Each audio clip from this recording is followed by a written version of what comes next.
Run with it. Micro versus macro rule. Macronutrition. Proteins, fats, carbohydrates. The big stuff. Usually the big key players in almost any diet program. We're trying to manipulate macronutrition to change how we look in the mirror. That's what most people, how they look at nutrition, dieting on a superficial scale. I call that low order thinking. We're going to talk about high level thinking, high order thinking. We want to focus on really what drives the biological system. If we had to choose between the two, what's more important? It's micronutrition. It's the small stuff, the enzymes, the minerals. Minerals are more important than vitamins. You actually need a high mineral profile in order for your body to actually utilize vitamins. So what's the big craze? It has been for the last couple decades. Multivitamin. I will tell you many times throughout this class that there's what's called the multivitamin myth. You should Google that, right? It tells you some of the ins and outs of what the multivitamin really isn't. What we think it is, but what it really is, and then you understand the gap, and you're like, oh, geez, whoops, right? So we want to focus on micronutrition. We're going to hammer on this hard a little bit later. I'm going to really make sure you understand this like I do. It took me a long time to figure this out. I'm just going to give you the cheat, the shortcut. But most diet programs do not focus on micronutrition. We spent a lot of money, a lot of hard time, sweat, equity in the gym, etc., and April still got up on stage and looked phenomenal, right? But there was a massive micronutrition deficiency component. We didn't talk about it at all with the trainers, with the dietitians. They never even mentioned it. They were so far off on one side, and now we're over here. We understand micronutrition is important, far more important than macronutrition. Said another way, I'm going to say things a couple different ways so it speaks to different people. Yes, you want to focus on macronutrition. You want to manipulate proteins, fats, carbohydrates for various reasons at different times in your life. But this is what sets this up for success. A lot of people will do diet and nutrition, and on the surface, on paper, it looks right. You're like, okay, you're doing everything right. Why are you not getting the result? Why are you not losing the weight? Why are you not sleeping better? Why do you not have more energy? If you go a little deeper and dig, you'll find that there's nothing happening here at all. And it's pretty much a sure bet that most people, if you're older than 20, you have micronutrition deficiency on some level. The only real question is, how long has it been there and how bad is it? Okay? So we use like a shotgun approach to this. We're not going to run some crazy $400 test on what you're microdeficient in. We just simply prescribe a very simple micronutrition supplement and say, take that for a couple months and let's start talking on how you feel. Oh, and by the way, let's start talking about manipulating the way you exercise, the way you move, the intensity, how to shift your metabolism up a couple gears. Let's talk about fat content and what you should be doing right and wrong. So, but this is the most important thing you guys could probably get out of this whole experience. This is it. This is a big takeaway. A lot of the stuff I talked about and a lot of stuff I teach, whether it's just purely fitness stuff, fitness results, if that person's nutrient deficient, we do not get the results that they're capable of. We may get results most likely because what I do works, but they won't reach their potential. This is what most people are suffering from and don't even know it. Here's my examples. How many peaches today contain the same amount of vitamin A as 2 peaches grown in 1951? Lisa, you can't respond anymore. Any guesses on how many peaches you would have to eat today to equal 2 in 1951? 4, what? 10. It's 53. I can't eat that many peaches.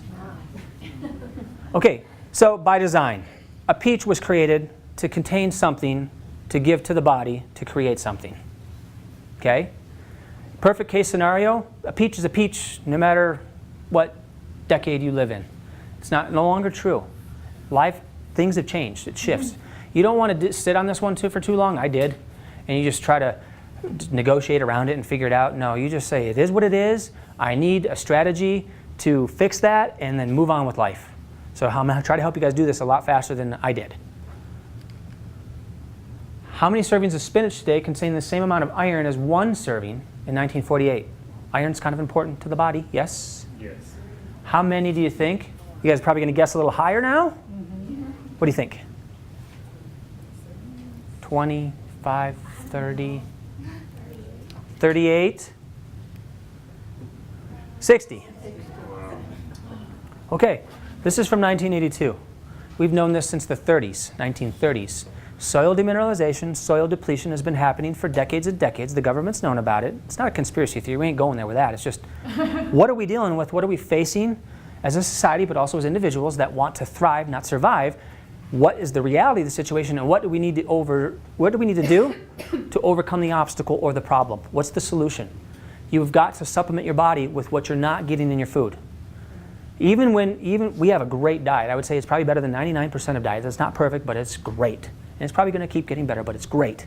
It's still not good enough, right? Because of this concept. I could go on and on and on and on with every little fruit or food or element or mineral or vitamin, you name it. Okay, so we have to eat good, we have to eat smart, we have to do our macronutrition, but we need to make sure that we are not micronutrient deficient, because that's what we're talking about here. Iron, magnesium. You know how many of the US population is magnesium deficient? At least 80%. And I bet that applies to all of us. Even though we're health nuts, come to a seminar on a Saturday, we're probably all still magnesium deficient unless you're taking a magnesium supplement like I am every day. Right? I'll teach you how to do that too for cheap and easy. I'll send you a link later. But magnesium drives. It's a main contributor to about 300 biochemical reactions in the human body. Okay? These are equations. Okay? The better the variables, your nutrition, your diet, your supplement strategy, whatever it is, the better the outcome. So magnesium's huge. It does factor into this type 3 diabetes issue big time. Okay? Because it helps shuttle some of the glutamate, the junk out of your brain that sits there and irritates it. So you want to know this stuff, guys. All right. Time out. We're almost done though, by the way. Take a deep breath. Okay, so you want to know exactly what my micronutrient or nutrient deficiency strategy is that I've took probably, I don't know, about 10 years to figure out? Want to know? Yes. How I do it quick and easy? We don't have time. We'll get it later. I'm kidding. Say, really? I'm kidding. I've tried a lot of different stuff, expensive stuff, time-consuming stuff, blah, blah, blah. One of my favorite strategies, and it has been this way for the last 3 years, is I take food juice powders. Food juice powders packaged in a pill. Okay? You can do it every day inside of 5 seconds or 10 seconds, depending on how well you are at swallowing something, right? And you're done. And you rehydrate it, reconstitute it. You can get it sourced from a place where the soils are not depleted and demineralized. Okay? So best case scenario, you have your own garden in your backyard, and you grow everything in perfect soil. Okay? Don't have that ability, do you? Next thing is you try to get the best vegetables from the planet shipped in from somewhere and you juice it. That's plan B. I tried it. I used to coach people on juicing. I don't anymore. I don't do it anymore. It's a pain in the butt and it's expensive and you got to clean everything, right? So then I went on to some different powders and some different juice tinctures, yada yada. Tried to coach people on that. Some succeeded, most failed. Pretty much what I do now is, all right, if you can take a pill every day, you're done.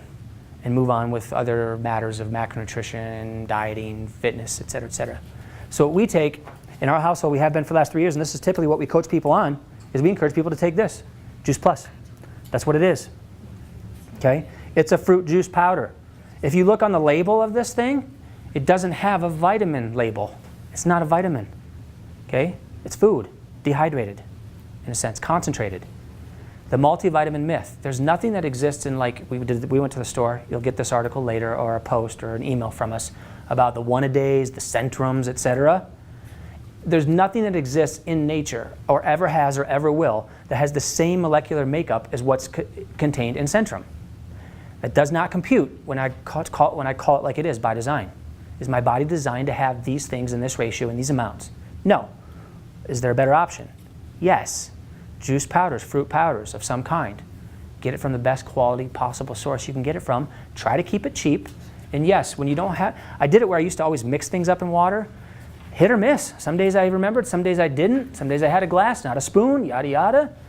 These things, I tell people, you keep them at work, you keep them at home, and every day you put 2 in. How easy is that, right? So it's not perfect.